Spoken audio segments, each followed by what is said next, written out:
The Daily Brad Devotions. Today's reflection with Pastor Jeff Eliscopides.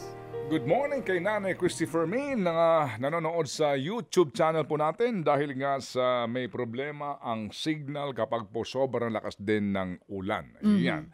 Manong Tots, good morning. Ito na ang ating idol, Brad Jeff Eliscopides, para po humupa ang ating pong baha. Naku po. Humupa ang ating damdamin. Oo. Aba. Parang, Pastor, parang iba nasa ibang lugar ka ba, Pastor? parang ano. Medyo nag-akyat na ako ng ilang gamit doon sa studio eh. Inaabot na kayo. Diyan Nasa labas na, Brad Ted. Alam mo naman dito sa amin sa LA, Lower Antipolo, mababa eh. Okay. Ako, umabot na dyan sa inyo. Nakipark na ako sa kapitbahay na mataas ang parking lot. Ayan. Naku ha, so sana nga humupa na itong pag-uulan din. Kakibat ang paghupa po ng baha, Brad Jeff. Kaya pala kulang ka sa ilaw ngayon. Oo nga, walang ganong ilaw dito. Di bale, maganda naman yung mensahe natin. Ayan. Hindi. Maganda lalaki ka naman. Totoo, hindi kailangan ng ilaw. Kaya wala namang problema ta. Hindi naman issue yan. Oo, tuloy ang magandang balita kahit na walang pa-ilaw si Pastor Jeff. Oo. So, kasi nga si Valerie kanina nag-report sa atin.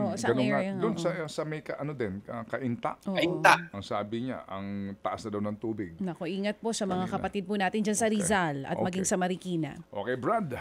Oo, lahat kami ay all ears na para sa ating inspirasyon this morning. Go ahead. Yes, para sa mga kaibigan kong binabaha, Junjun at Trina Galang, kapit lang. Anyway, nasa fruit of the spirit po tayo. Ang topic po natin ngayon, saktong-sakto naman, Brad Ted, peace. Kapayapaan. Yan po yung pangatlong fruit of the spirit. Pero pag tinignan nyo pa, ba't ang hirap magkaroon ng peace? Whether global peace or personal peace. Tama po ba? May United Nations na nga, may NATO. Saan katutak na yung mga peacekeeping organization? Bakit wala pa ring lasting peace? Ang daming giyera nangyayari ngayon sa mundo. Tama po ba? At even sa atin, yung personal na kapayapaan.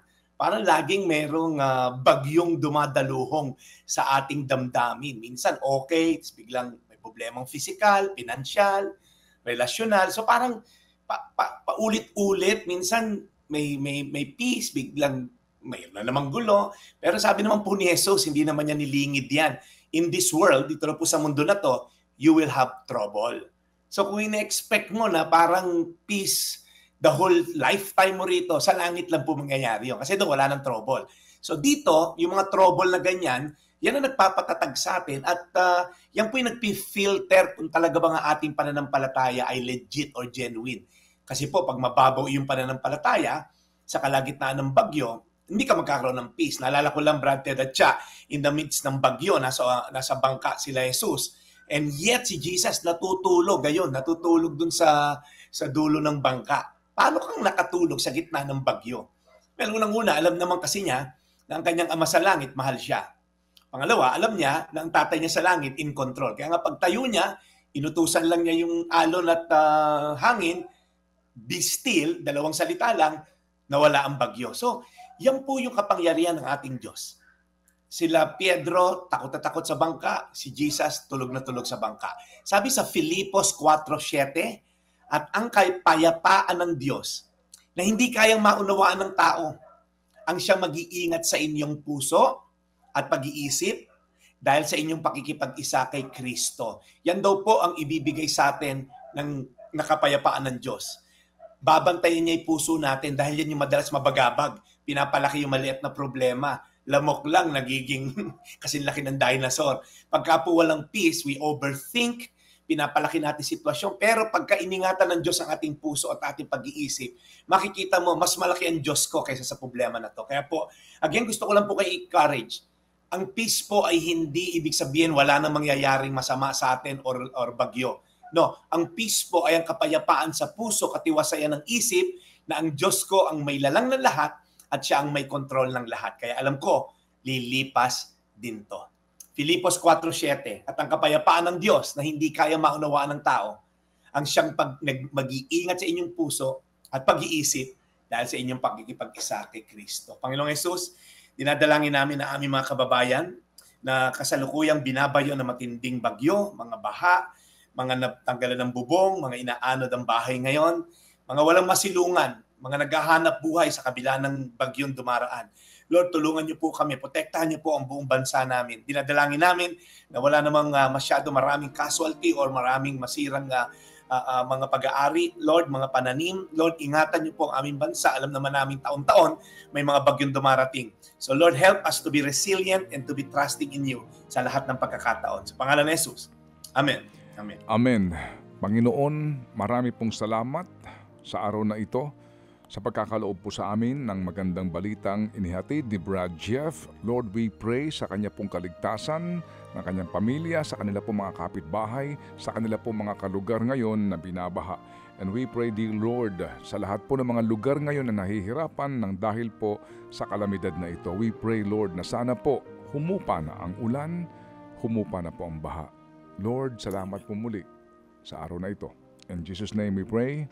Amen. Amen. Amen. Okay, Brad, salamat na marami. Ako'y nalulungkot lamang dahil sigurado ako ang sinampay mo ay hindi matutuyo. Seryoso mo. Kinabahan ako. Kinabahan ako sa sasabihin niya, Pastor, nakita mo yung mukha, pwede na to sa Batang Quiapo eh. Bakit? Akala ko kung saan ka kinabahan. Doon pala sa sinampay ni Pastor. Alam mo, Chap, pag nag-abot kasi, yung 2 linggo na hindi ka nakatuyo, malaking problema talaga Totoo yun. Related yan. Oo, mangangamoy. Melon amoy. Oo. Alam mo naman si Brad Jeff, ayaw niyang nagkakaroon ng galos ang mga kamay ni Ate Grace. Kaya nasa kanya mga balikat. Oo, nakaatang responsibilidad, Ang responsibilidad ng mga labada. Sige, ano bang gamit mong sabon? Naku po. Perla. Yun Di ba dati-rate, yan ang sales stock nung mga patalastas sa sabong panlaba na hindi masyado nakakagasgas ng kamay. Yes. Ganda pa rin. Oo, yan. Yan ang super wheel. Yan talaga. Ikaw na Produkto talaga ng yan. super wheel. Tama, super wheel ano? Yes. Super wheel o Mr. Clean? Ayun. Super wheel, yung nanay ko. Okay. Mr. Clean. Meron pa ba noon? Meron pa yata noon ngayon, ano? Wala na yata super wheel. Oo, yun ang wala na. Oo. Okay, salamat na marami, Brad. Mag-iingat kayo dyan sa inyong lugar. Ngayon, kaibigan ko si Ryan at Grace Christie na binabaha na yata sa Green Park kahit Pasig. So, ingat lang kayo dyan. Kaya natin to. Lilipas din to. Ito po yung Daily Brad. Amen. Your daily dose of inspiration. Thank you and serving the people, Brad Jeff Eliscopides. Ted Filon at DJ Chacha. Ngayon, nasa Radyo 5, 92.3 News FM. Monday to Friday, 6 to 10 a.m.